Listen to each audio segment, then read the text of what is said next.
अस्सलाम वालेकुम नाज़रीन, शाहिद का कानाबासी और मिफ्ता इस्माइल भी रावलपिंडी कमिश्नर लियाकत अली चट्ठा की हिमायत में सामने आ गए। उनका कहना था कि वो बिल्कुल होश में है और उनका ज़हनी तवाज़न बिल्कुल ठीक है। रावलपिंडी कमिश्नर ने जिन मामलात में बात की है उस पर साफ और शफाफ तहकीकात होनी चाहिए। आइए पहले उनकी गुफ्तगू सुनते हैं, फिर इस पर बात करते हैं। पब्लिक मैंडेट जिस तरह आज डिबेटेबल हो गया है, आपने देखा कमिश्नर साहब ने आके जो कुछ कहा, मैं कह रही हूँ क्या ब्यूरोक्रेसी में एक नई सोच आ रही है या आप समझते हैं ये सिर्फ कॉस्मेटिक है? देखिए, मैं कह रहा हूं कि अगर आज कमिश्नर रावलपिंडी ये कह रहा है कि वो खुद कह रहा है, जो इंचार्ज था इलेक्शन के प्रोसेस का, तो अगर वो कह रहा है कि मुझसे इलेक्शन रिग करवाया गया है, 13 सीटें, मेरा ताल्लुक पिंडी डिवीजन से है, 13 सीटें पिंडी डिवीजन की हैं, वो कह रहे हैं 13 सीटें रिग हुई हैं और 40-40 हज़ार वोट के मार्जिन मैंने कवर किए हैं, तो आप इसका क्या जवाब देंगे? कौन इसका जवाब देगा? तो आज ये जुडिशरी की जिम्मेदारी है, ये चीफ जस्टिस साहब की जिम्मेदारी है, जो सुओ मोटो पावर्स रखते हैं। Suo motu powers marriage hall ठीक करने के लिए नहीं होते। सुओ मोटो पावर्स जो हैं ये अफसरों को दबाने के लिए नहीं होते, ये इस मौके के लिए होते हैं कि आज इस सारे इलेक्शन कमिश्नर को बुलाएं, पूछें भाई क्या हुआ चीफ इलेक्शन कमिश्नर को, क्या हुआ मुल्क के अंदर। ये एक सेक्रेड जिम्मेवारी होती है इलेक्शन करवाना, क्योंकि सारे निजाम की बुनियाद उस इलेक्शन पे होती है।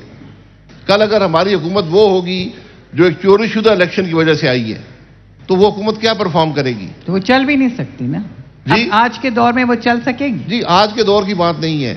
हुकूमतें, ये जो ओहदे होते हैं कॉन्स्टिट्यूशनल, आप एक ओथ लेते हैं, आप ओथ के मुताबिक, अगर आपके पास मॉरल अथॉरिटी नहीं होगी, ये ओहदे नहीं चलते, मुल्क नहीं चलते।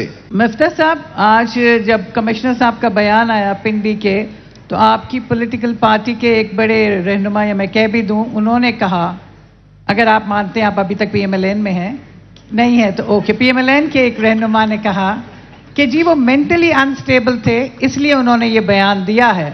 तो दूसरे ने जवाब दिया, क्या इसीलिए लगाया था पिंडी में कि वो मेंटली अनस्टेबल थे? तो मेरे कहने का मकसद ये है कि ये allegations and other allegations, seriously political parties in चीज़ों को क्यों नहीं ले रही? जैसे शाहिद साहब कह रहे हैं कि प्रॉपर चीफ जस्टिस साहब को बुला के इन चीज़ों पे इंक्वायरी करना चाहिए, बजाय दीवारें तोड़वाने के और बिल्डिंगें गिराने के। मेरा नहीं ख्याल है कि कमिश्नर साहब मेंटली अनस्टेबल थे या इनस्टेबल थे, लेकिन अचानक इलेक्शंस के 10 दिन बाद और 9 दिन बाद जब वो मुबारकबाद दे रहे और 10 दिन बाद उनका ज़मीर जागा है, तो अमूमन 10 दिन रिटायरमेंट के 10 दिन पहले ब्यूरोक्रेसी का ज़मीर इस तरह जागता नहीं है। लेकिन ये इलेक्शन के ऊपर अगर संगीन इल्ज़ामात लग रहे हैं तो उसके ऊपर सुओ मोटो बनता है। इसलिए कोई पार्टी वोट नहीं निकाल सकी मां सिवाय पीटीआई के, क्योंकि पीटीआई फेल्ट प्रोसिक्यूटेड, उनके लोग फेल्ट प्रोसिक्यूटेड। एक हफ्ते पहले आप वो केसेस कर रहे हैं जो इस्लाम की तारीख में कभी नहीं हुए।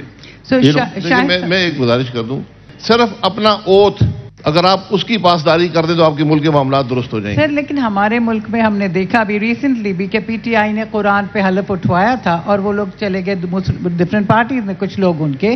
तो कहने का मकसद ये है कि ओथ दूसरे मुल्कों में तो ओथ गलत उठाना तस्वर ही नहीं है ना। एक आईनी हलफ आपने उठाया है, अगर आप उसकी भी इज्जत नहीं रखेंगे तो फिर पीछे क्या रह जाएगा? तो क्या अट्रैक्शन इतने ज्यादा हैं कि वो अपनी मॉरल अथॉरिटी, अपना ईमान सब बेचने के लिए तैयार हो जाते हैं? जी, यही हो रहा है, आपके सामने हो रहा है।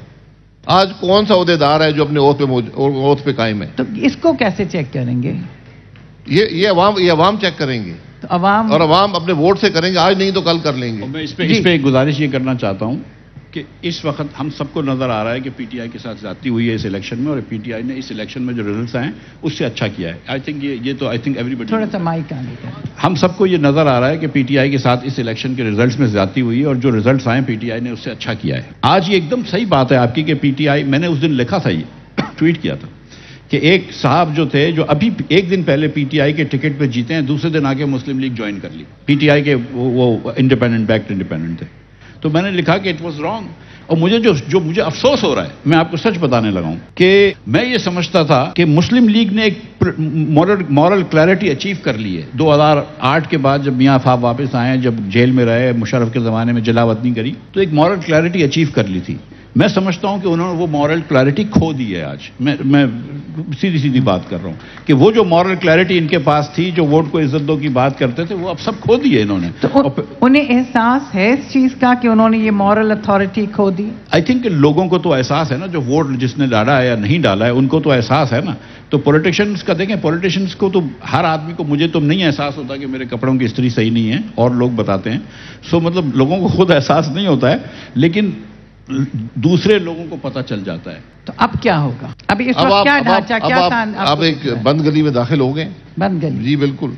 اور آج آپ کے ملک میں کوئی جماعت اکثریت نہیں رکھتی, کوئی جماعت دوسرے ساتھ بیٹھنے کو تیار نہیں ہے, بوجھ اٹھانے کو تیار نہیں ہے. پرسیپشن یہ ہے, آج کے کمشنر والی بات کے بعد کیا گنجائش رہ گئی ہے؟ پرسیپشن یہ ہوا آ گیا ہے کہ الیکشن چوری ہو گیا. سو آپشن کیا ہے اگلا؟ نیا کوئی الیکشن, کوئی کنسنسس گورنمنٹ, یا پھر مارشل لاء؟ یہ مشکل, سارے ہی مشکل فیصلے ہیں, لیکن شاید آپ کو آن دا ٹیبل رائٹ ناؤ. جی آپ کو پھر سے بولیے. جی آئینی طریقہ تو یہی ہے کہ چیف جسٹس صاحب کی ذمہ داری میں سمجھتا ہوں آج ہے کہ اس الیکشن کا فیصلہ کریں.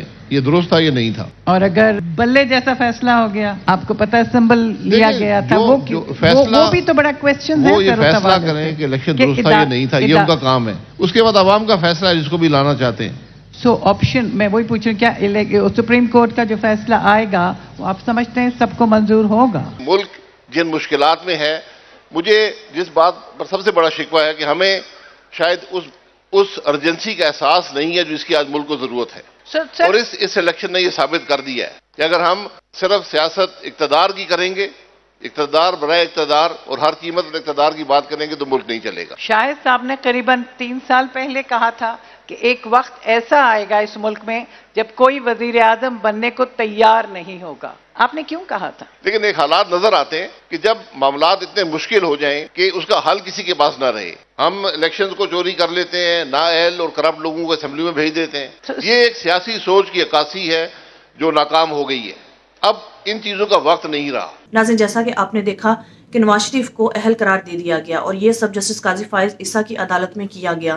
اس پر بھی عوام کی طرف سے کافی رد عمل سامنے آیا تھا. عوام کو جسٹس قاضی فائز عیسیٰ صاحب سے بہت سے شکوے شکایتیں ہیں. پھر اس کے بعد گزشتہ دنوں میں جسٹس قاضی فائز عیسیٰ کا ایک اور بیان سامنے آیا جس میں انہوں نے کہا کہ کیا ملک میں الیکشن ہو گئے ہیں اور پاکستان کا وزیر اعظم کون ہے. یعنی جسٹس قاضی فائز عیسیٰ نے یہ شو کروانے کی کوشش کی کہ وہ نہ صرف پاکستان میں بلکہ اس دنیا میں بھی نہیں رہتے, کسی اور ہی سیارے پر رہتے ہیں. تو ناظرین, یہ سب کچھ تو عوام کے سامنے ہے. جسٹس قاضی فائز عیسیٰ اتنے بڑے عہدے پر فائز ہیں, لہٰذا عوام کو ان سے بہت ساری توقعات وابستہ ہیں. ماضی میں جو کچھ بھی ہوتا رہا ہے جسٹس قاضی فائز عیسیٰ صاحب انہیں روکیں گے. اب راولپنڈی کمشنر لیاقت علی چٹھا کی طرف سے جو بھی الزامات لگائے گئے اور انہوں نے اعتراف جرم بھی کیا, اور اس کے ساتھ ساتھ انہوں نے چیف الیکشن کمیشن اور جسٹس قاضی فائز عیسیٰ صاحب پر بھی مبینہ طور پر دھاندلی کے بہت سے سوالات اٹھائے کہ یہ بھی ملوث ہیں. اب جسٹس قاضی فائز عیسیٰ کو اپنے منصب کا خیال رکھتے ہوئے اور پاکستانی عوام کی توقعات کو دیکھتے ہوئے یہ فیصلہ کرنا چاہیے اور جوڈیشری ججز کی ایک کمیشن بنائے اور اس معاملے کی تہہ تک پہنچے. کوئی بھی اٹھ کر اس طرح جسٹس قاضی فائز عیسیٰ صاحب پر اتنا بڑا الزام کیسے لگا سکتا ہے؟ اس پر بھی تحقیقات ہونی چاہیے. لیکن جسٹس قاضی فائز عیسیٰ صاحب کو اعلیٰ ظرفی کا مظاہرہ کرتے ہوئے اس کمیشن سے علیحدگی اختیار کر لینی چاہیے, کیونکہ جو الزامات لیاقت علی چٹھا کی طرف سے لگائے گئے ہیں وہ الزامات بہت سنگین ہیں, اور اسی لیے معاملے کی سنگینی کا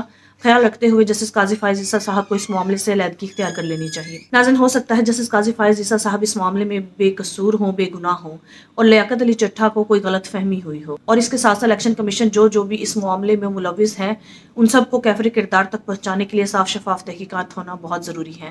ناظرین, آپ اس بارے میں کیا رائے ہے؟ کامنٹ میں ضرور بتائیے گا. اگلی ویڈیو میں ملتے ہیں, تب تک کے لیے اللہ حافظ.